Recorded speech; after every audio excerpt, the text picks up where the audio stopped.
Attam jirtan. Ani ilma Oromoo isa dhiigaan obboleessa keessanii. Karaa dheeraa kana dagamii kaasee miillaan kutee gara keessan. Jarana warri biyyaa warri nyaatee quufee jiru isinii waraana isiniin jedhe isin waraanaa jiran. Waraana miti isin qotee bulaa miti isin haadholii kiyyaa abbootii kiyyaa quba isiniin qabu Oromoon inni isiniin daldale ofii isaatii nyaachaa jira. Lafa amma kanaa deemee kana fide waan tokkitti Oromummaa kiyya qofan na fide. Bara garbummaan akka baranaa ani walloodhaatiif wallagga qofaarratti ta'e jechaan jira. Walloo bar waan lamaan lolamte. Takka amantiin ishee Islaama waan taateef lolamte. Lammaffaa Oromoo waan taateef lolamte. Biyya kana keessatti Oromummaa yakka taate jiran. Ani gara keessa waan takkaaf hinnu. Jarri tokko jiru Islaama gaara tulluu takkarra jiru.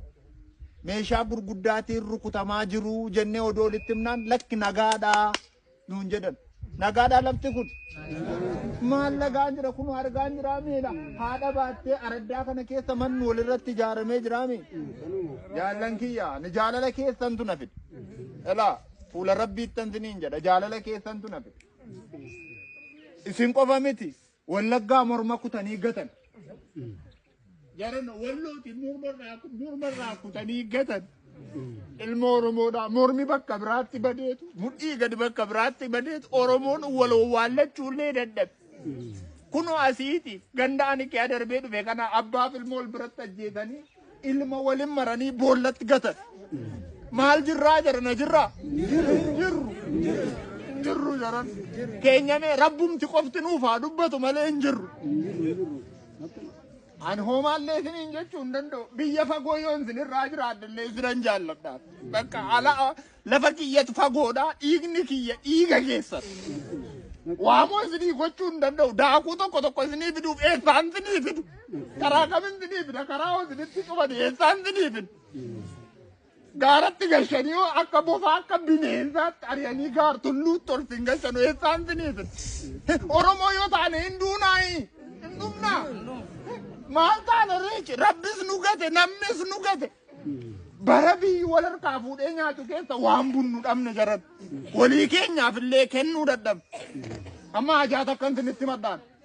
Jabaadhaa harkan kennina. Rabbis waliin haa ta'u. Dhugaan keessan sin haa tiksitu.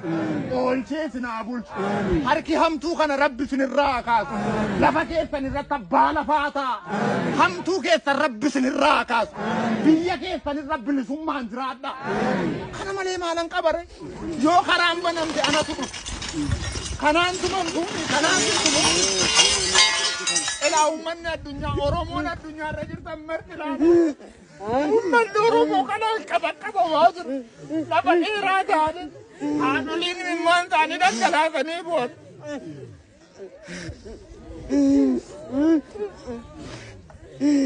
Nura mana nuna esa daina.